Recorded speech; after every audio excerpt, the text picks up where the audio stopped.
Good morning, church. Can't be with you in person, but get the privilege of bringing you my message via video. So we've been praying and have prayed already that God would use this message in our hearts and in our lives this morning. So here we are at the end of the book of Ruth, chapter 4. We've done our sort of fly through Ruth in January, and we've been doing that as we think about and plan ahead for 2023. And we've seen that in this series that life, or real life, doesn't always go according to plan. That real life often is full of tragedy, loss and pain. And yet it's often those stories that God chooses to use to make his story shine and to bring about truths of himself. We know that God is faithful and that he is with us in those situations. We also know that God has the power either to change those situations or to help us endure them. And so with those truths, that can help us walk into our future, walk into this year with a sense of hope and a sense of confidence. As we remember from chapter 1 that faithful lives of love and hope often shine on black backdrops, on hard times. And from chapter 2, we remember that friendship is a powerful thing. And it's a powerful way of making love and hope real in the lives of people. And from chapter 3, last week, we can have confidence that we can actually make bold, risky faith decisions, knowing that Yahweh or God is faithful in those.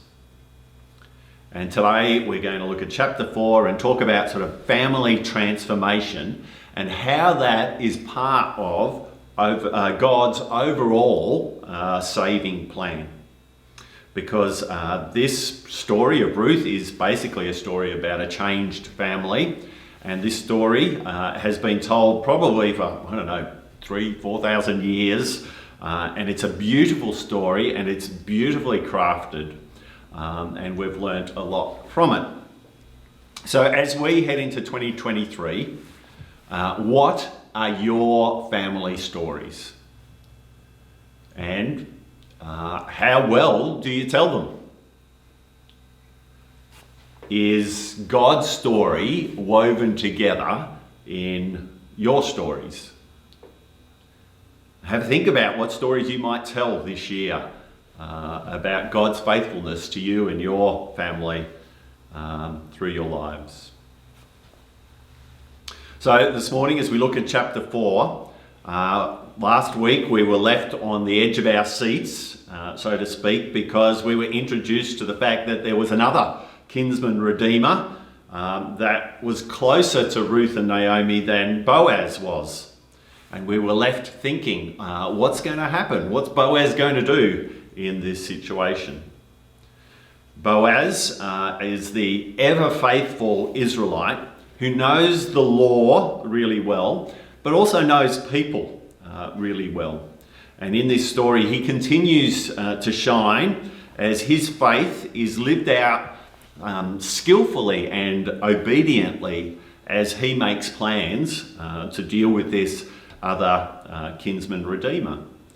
He takes some risks in this chapter that we've just read, but in it he trusts Yahweh as he makes decisions in his everyday life.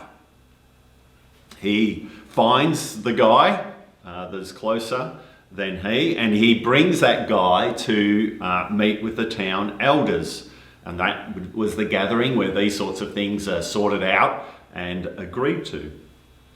He says to the guy there and the witnesses that are now there as well, he says, Naomi is selling her land, and so as her kinsman redeemer, it's yours to purchase. And he says, well, if you don't do it, I'm next in line, so I'll do it then. which is a fairly big risk because, as the guy says, he says yes, he's going to do it. And as first-time readers here, I couldn't help but think of a Princess Bride story or reference where the story stops and he goes, wait, what do you mean she marries Humperdinck? If you're Princess Bride, you know what he's talking about. And there is this sense here, well, if you're reading this for the first time, what's going on? She's going to marry this other person. This is not right. But as we realise that this is actually great storytelling, he's actually building tension and keeping us engaged in this story. We actually know that Yahweh and Boaz are the one that are actually working and masterminding things here. And he knows how to deal with people in situations like this. And so he steps in. He says, oh, that's great that you're doing that. So just a reminder that as you settle on the land, that you also get to take on Ruth to maintain Mahlon's family name. And when he hears that, this kinsman redeemer shows his true colours. He sort of pauses and steps right back from it and basically recognises that this, to take on a Moabitess into his family, is going to have a massive impact on his reputation and maybe his family, on maybe even his financial well-being. And so he considers himself more important than Ruth, and he steps away. Because you realise he was going to accept the land and the financial benefits of working the land, but as soon as he has to take on Ruth, he steps away from that. This Redeemer is actually self-motivated compared to Boaz, who is Ruth and Naomi motivated.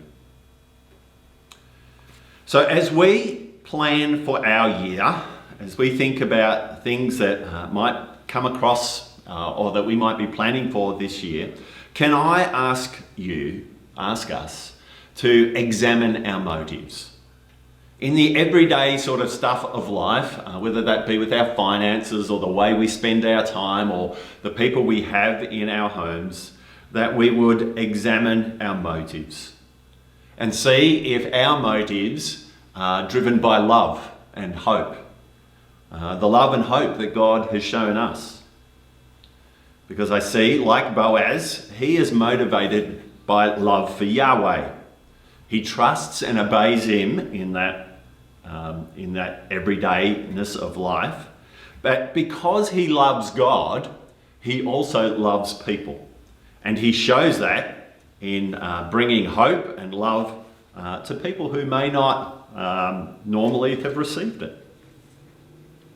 And so this year, may you do a bit of heart examining as you make decisions. And as we came out of last year, may our motives reflect that of Christ in the way that he demonstrated love to us. So the story continues. They settle the deal with the removal of a sandal, and I don't even want to go there. Don't understand it. No one really understands it apart from it was an official way of recognising the acceptance of transferring the Redeemer responsibilities over. It was witnessed by the town elders there, and then all the official and legal stuff was met. And so Boaz says, it's now official. I have redeemed Naomi and Ruth and their family name, the name of Elimelech, Mahlon and Chilion, and I have purchased them back into the family of Israel. Remember, they sort of excluded themselves by going to Moab, and now Boaz pays this price to buy them back into the family line. They become now part of the ongoing story of the Ephrathites and Bethlehem particularly. And so the elders then bless that redemption. But they, if you heard the language there, they do recognise this as a bit of an unusual marriage to be. that a Moabitess is now going to be brought into our family line. But it's interesting because they mention and they bless Boaz in this, saying, may this be like Rachel and Leah, who were used by God to build up the family of Israel. But they're making note that that's not the way it should have been. The Rachel-Leah story and the 12 sons of Jacob has got all sorts of mess and wrong in it. And the elders realise that God can even use situations like that to build his family. And maybe that's what's going to happen here with Ruth.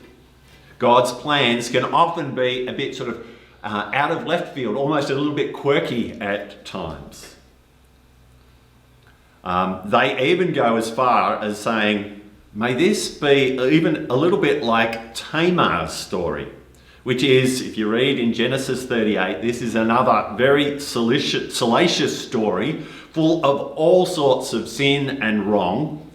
And God chooses to use Tamar and her son to continue on the line that is going to be the line of Jesus. And they say, may this story of Boaz and Ruth, this Moabitess, become famous in the legends of Bethlehem, become part of the story of what will become the most famous person ever born in Bethlehem as we start to look towards Jesus. So again, as we go into this year, can we remember that God often works in mysterious ways? He often works with unsuspecting people in troubling circumstances, people who have made wrong decisions or have not trusted him or walked in ways that haven't honoured God. God often continues to use those situations to have his saving work told and lived out. So that in this year we can trust God as we seek to live out his ways. So it's been my prayer through this month that at the end of 2023 we're going to hear some great stories in Hope in the Hills of God's work amongst us. I've already been working with a couple of people. We're going to have a couple of professions of faith in the next month or so. And hearing the stories of Bianca and also Josh, family stories in many ways of God working in their lives through tough and hard situations to bring them into the family here of Hope in the Hills. We recognise that as we go through life and as we head into this year, that all stories are not happy ending stories. The one that we're dealing with, Ruth, is, and I'll touch on this a little bit more as we go through. So in the last few paragraphs of chapter 4, the story wraps up with this happy ending that Ruth and Boaz marry and they have a son. And it says there, the Lord enabled her to conceive. Nowhere else in this book does it mention that Ruth has had children, even though she may have been married up to 10 years or so. And so I think there is a backstory of infertility here, which, as we heard from Michelle earlier, that stories of infertility and wanting to be parents and having children can often be painful and hard stories. And the early chapters of the Bible are full of them, full of this desire to see God's family continue, and women particularly struggling with infertility. And that God at times came in and changed those situations significant and dramatically. But we also know from our own lives that at times that doesn't happen, and that not everyone gets that happy ending. Even in that, God's story can be told. And again, we're reminded of God's sovereignty working out his plan of salvation, even if we don't get the happy ending. Everyone's lives don't look the same. We do know that we continue to cry out to God because he can change it, and we have examples of that. But we also know that God will give us the power and strength to endure it, that he is with us in the midst of it, that he never leaves us or forsakes us. So if you're going through something like a battle with infertility, or there might be other things, as I said a couple of weeks ago, to recognise that's not a punishment, because we remember that punishment was put on Jesus. We remember the big story of God that reminds us that we live in a world that is affected by evil and sin and the curse. And so things don't always go the way we plan or go in a positive way. But even in those places, there are great family stories that are told that express the glory of God and help us to actually look forward to a time when Jesus will come again and we have that ultimate restoration into God's perfect family in the perfect world, living with God and each other together. And these are not to be sort of glib sort of answers into these situations, but it is definitely part of God's story that gives us hope to enable us to endure. So as Ruth wraps up some beautiful storytelling, we have the women of the town praising Yahweh, that God has provided a redeemer and changed Naomi's family. That they say that Yahweh has renewed her life, has given her hope to sustain her in old age. And then they make this remarkable statement that Yahweh had given her a daughter-in-law who loved her, and this daughter-in-law is better than 7 sons. It's a glowing testimony to Ruth's life. Her willingness to love her mother-in-law, to serve her, to bring her hope. And then at the end they say that Naomi has a son. And I think the writer's intentionally writing that, it's actually Ruth's son. But this whole story is really Naomi's story. And Ruth shines in Naomi's story as she brings, as this story captures Yahweh saving a family that has strayed from him and bringing them back into his family fold. This is a story of family change and transformation. And so this family, a story, and they sing it and they pray that it may become famous. And it does. This is a story, like I said, has been told for thousands of years, of this rebellious family that was struck down by tragedy, that God takes back in the midst of that, works his saving plan, transforms them and brings them back into the Israelite family. He redeems them by this faithful servant of his, Boaz. And they now then become not just part of a family, an everyday family, but they now become part of the family line of David.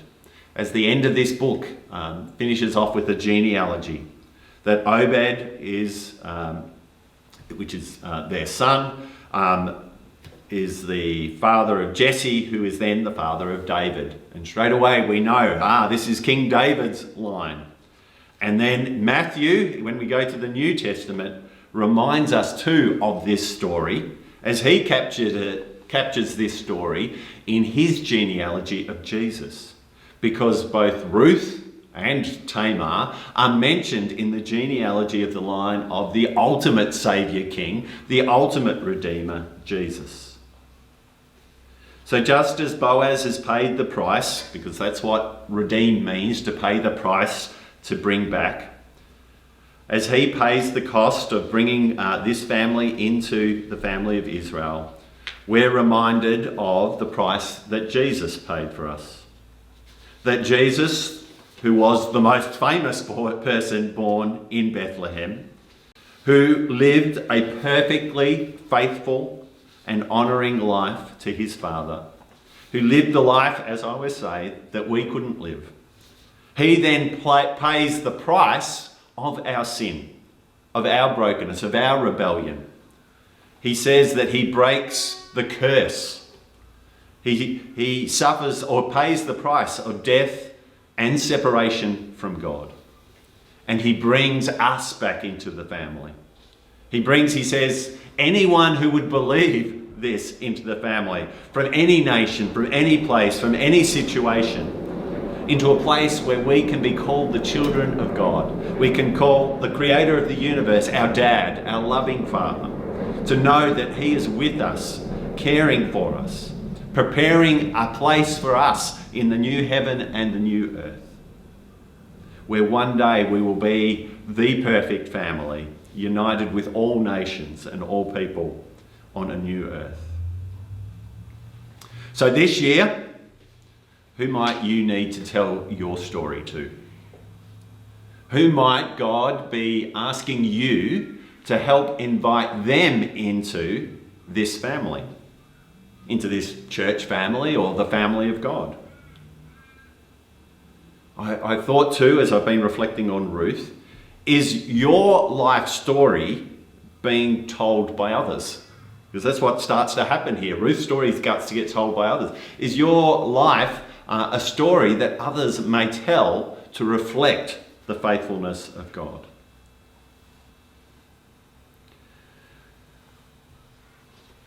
So, as we wrap up and enter this year, the questions I ask myself and I ask of us: do we trust God enough to enter this year in faithful obedience?